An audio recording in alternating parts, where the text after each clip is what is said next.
Hi guys, welcome to my channel. కూటమి ప్రభుత్వం మన ఆంధ్రప్రదేశ్లో ఏర్పడి ఇప్పటికీ నెల రోజులు కావస్తుందండి. అయితే అతి ముఖ్యమైన అతి కీలకమైన వ్యవస్థ వాలంటరీ వ్యవస్థని అసలు కొనసాగిస్తారా, కొనసాగిస్తే పాత వాళ్ళని తీసుకుంటారా, లేకపోతే కొత్త వాళ్ళని తీసుకుంటారా, లేకపోతే పూర్తిగా రద్దు చేసి మళ్ళీ కొత్త అభ్యర్థులను తీసుకుంటారా, లేకపోతే పూర్తిగా వాలంటరీ వ్యవస్థ లేకుండా చేస్తారా అనే సందేహాలు అయితే చాలామందికి అయితే ఉన్నాయండి. అయితే దీన్ని బట్టి మనం చూసుకున్నట్లయితే మనకి ఈ నెల రోజుల కాలంలోని ప్రభుత్వం అనేకమైన సమీక్షలు జరిగాయి.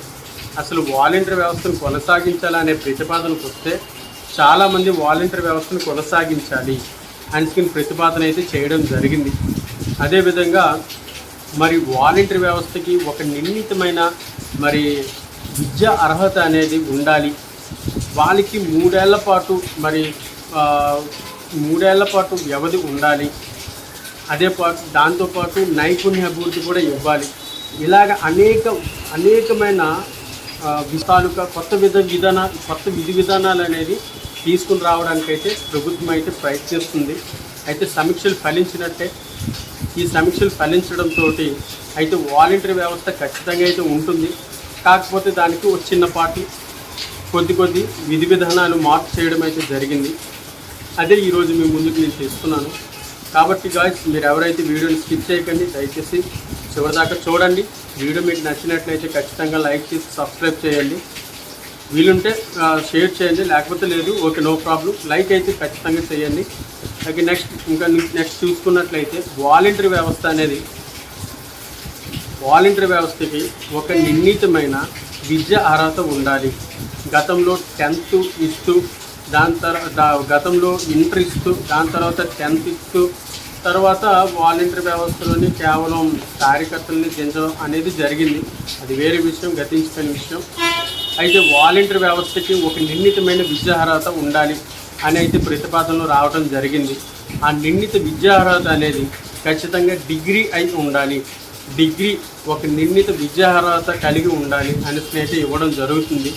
సో మనకి కొత్తగా ఏర్పడే ఈ వాలంటరీ వ్యవస్థ అంటే కూటమి ప్రభుత్వంలో కొన్ని విధి విధానాల మార్పు వల్ల కొత్తగా ఏర్పడే వాలంటరీ వ్యవస్థలోని ఖచ్చితంగా విద్యా అర్హత అనేది డిగ్రీగా చూపించడం అయితే జరుగుతుంది.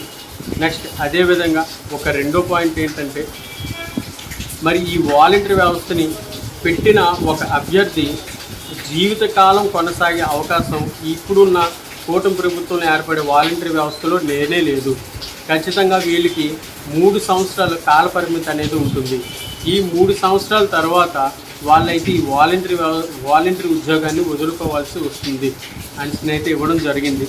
ఎందుకంటే వాలంటరీ వ్యవస్థలోనే వీళ్ళే విమర్శించారు. యాక్చువల్గా వీళ్ళే ఎక్కువగా వాలంటరీ వ్యవస్థను విమర్శించారు. అలాంటి వాలంటరీ వ్యవస్థని వీళ్ళు ఇలాగ కొనసాగిస్తే వీళ్ళకి కూడా ప్రజల్లో వ్యతిరేక భావం కలిగే అవకాశం ఉంటుంది. కాబట్టి ఇది ఒక 3 సంవత్సరాల కాల పరిమితిలోని ఎవరైతే వాలంటీర్లుగా చేస్తారో వాళ్ళని 3 సంవత్సరాల తర్వాత విధి నుంచి తొలగించి మళ్ళీ కొత్త వారికి అవకాశం ఇచ్చేలా చేయాలని అయితే ఆలోచిస్తున్నారు.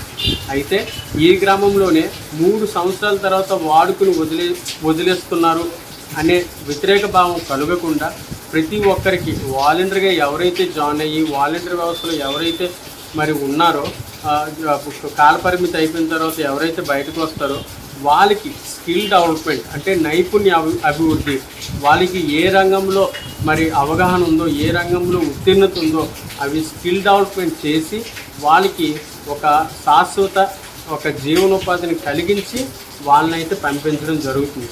సో 3 సంవత్సరాలు ఈ వాలంటరీ వ్యవస్థ 3 సంవత్సరాలు ఈ కాల పరిమితిలోని ఎవరైతే వాలంటరీగా చేస్తారో వాళ్ళకి సమగ్రమైన నైపుణ్యాభివృద్ధి ఇచ్చి వాళ్ళని బయటికి పంపించి వాళ్ళకి శాశ్వతమైన జీవనోపాధిని ఏర్పాటు చేసే ఆలోచనలు అయితే ప్రభుత్వం అయితే ఉంది. సో మనకి ఇక్కడ చూసుకున్నట్లయితే నిర్ణీత విద్యార్హత అనేది డిగ్రీ పెట్టడం జరిగింది. అదేవిధంగా కాల పరిమితి అనేది 3 సంవత్సరాలుగా పరిమితం చేయడం జరిగింది. అదేవిధంగా ఈ 3 సంవత్సరాల తర్వాత విధుల నుంచి తొలగించబడిన వాలంటరీ ఎవరైతే ఉంటారో వాళ్ళు ఖచ్చితంగా శిక్షణ అభివృద్ధి తీసుకొని జీవనోపాధిని కొనసాగించేలాగా ప్రతిపాదనలు అయితే తీసుకుని వస్తున్నారు. నెక్స్ట్ ఇంకో క్వశ్చన్ అందరిలో ఉందండి. అదేంటంటే వాలంటరీ వ్యవస్థలో ఇప్పుడైతే రాజీనామా చేసుకున్న వాళ్ళకి ఖచ్చితంగా మళ్ళీ విధుల్లోకి తీసుకుంటారా అనేసి అయితే చాలామందికి ఒక పెద్ద డౌట్.